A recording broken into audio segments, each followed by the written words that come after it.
Programang ito ay rated SPG. Striktong patnubay at gabay ng magulang ang kailangan. Maaaring may masiselang tema, lengguwahe, karahasan, sexual, horror o droga na hindi angkop sa mga... Nagtataka na nga itong si Rosel at Chris kung bakit may mga taong gustong mamatay ang kanyang anak na si Tyrone, gayon may wala naman nga itong ginagawang masama. Samantalang itong ang si Melania ay inutusan na nga itong si Darius na pag nakita niya na nga itong si Tyrone ay tapusin na nga ang buhay nito. Kaya naman nga itong si Darius nang makita niya nga itong si Tyrone ay agad niya na nga itong sinunggaban.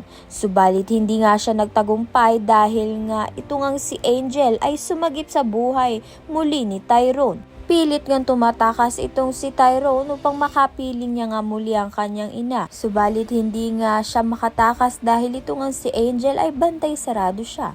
Sa kabilang banda naman nga itong ang si Via ay inutusan na nga ang tauhan niya upang tapusin na nga itong si Tyrone.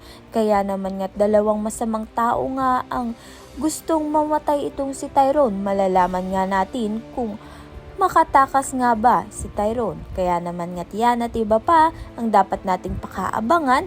Maraming salamat sa iyong panonood.